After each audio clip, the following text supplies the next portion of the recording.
नालंदा। भारत के बिहार प्रांत में स्थित नालंदा अपने समृद्ध इतिहास के लिए प्रसिद्ध है। यह जिला, जिसका मुख्यालय बिहार शरीफ है, मगध के प्राचीन क्षेत्र को शामिल करता है। विशेष रूप से नालंदा विश्व प्रसिद्ध नालंदा विश्वविद्यालय के अवशेषों का घर है, जो शिक्षा का प्राचीन केंद्र हुआ करता था और जहां आज भी दूर दूर से विद्वान अध्ययन करने आते हैं। महावीर को नालंदा जिले में स्थित पावापुरी में ज्ञान की प्राप्ति हुई थी। इसके अतिरिक्त बुद्ध के प्रमुख शिष्यों में से एक शारिपुत्र का जन्म भी नालंदा जिले में ही हुआ था। भौगोलिक दृष्टि से नालंदा पूर्व में अस्थामा से लेकर पश्चिम में तेलहारा, दक्षिण में गिरियक और उत्तर में हरनौत तक फैला हुआ है।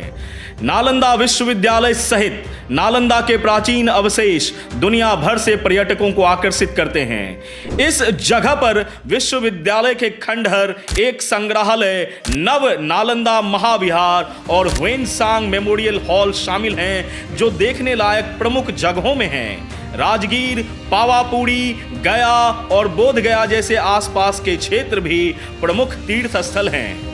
यह क्षेत्र बेहद ऐतिहासिक महत्व रखता है, क्योंकि 7वीं शताब्दी के दौरान चीनी यात्री ह्वेनसांग ने यहाँ एक महत्वपूर्ण वर्ष बिताया।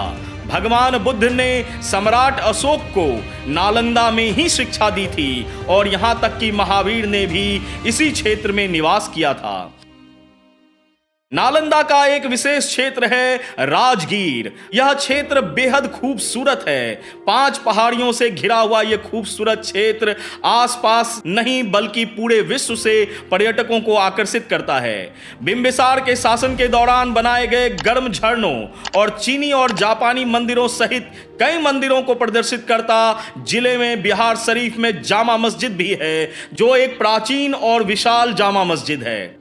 राजगीर की बात करें तो यहाँ हाल ही में बिहार सरकार ने विशेष ध्यान दिया है, जिससे दूर दूर से पर्यटक यहाँ खींचे चले आ रहे हैं। हाल ही में शुरू किया गया राजगीर ग्लास ब्रिज पूरी दुनिया में ख्याति प्राप्त कर चुका है। इसके अलावा यहाँ पर वन्य अभयारण्य देखने लायक है। कई वन्य अभयारण्य से प्रेरित लोग यहाँ दूर दूर से खींचे चले आ रहे हैं।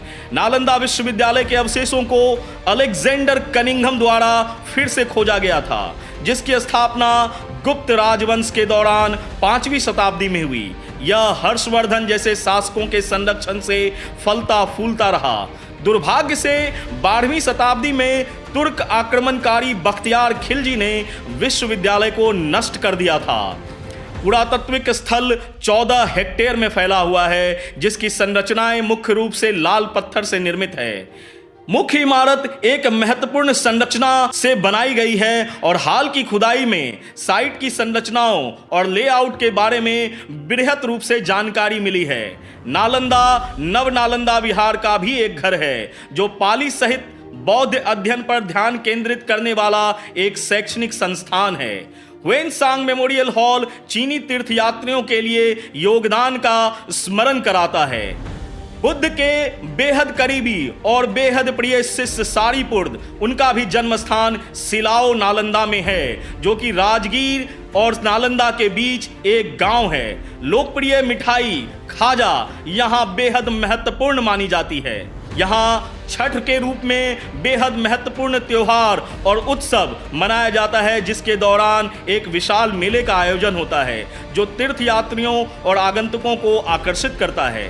परिवहन के विभिन्न साधनों के माध्यम से नालंदा तक पहुंच की सुविधा प्रदान की जाती है। निकटतम हवाई अड्डा पटना है, जो कि जयप्रकाश नारायण हवाई अड्डा से बेहद करीब 89 किलोमीटर की दूरी पर नालंदा मौजूद है। राजगीर में रेलवे स्टेशन एक प्रमुख रेलवे स्टेशन के रूप में कार्य करता है, जो नालंदा को कई शहरों से जोड़ता है। इसके अतिरिक्त नालंदा में राजगीर, बोध गया, साथ ही साथ पटना, पावापुरी और बिहार शरीफ से सड़क मार्ग से पूरी तरह से और अच्छी तरह से जुड़ा हुआ है। संक्षेप में कहें तो नालंदा अपने शानदार अतीत के प्रमाण कमान के रूप में खड़ा है, जो ज्ञान के चाहने वालों और तीर्थयात्रियों को अपने प्राचीन खजाने का पता लगाने के लिए समान रूप से आकर्षित कर रहा है। नालंदा की यह शानदार और ऐतिहासिक भूमि और भी कई चीजों को अपने अंदर समेटे हुए है। आने वाले दिनों में नालंदा के बारे में और विशेष जानकारी के साथ एक बार पुनः हाजिर होगा और किसी अन्य जिलों के साथ भी। मैं बिहार हूं।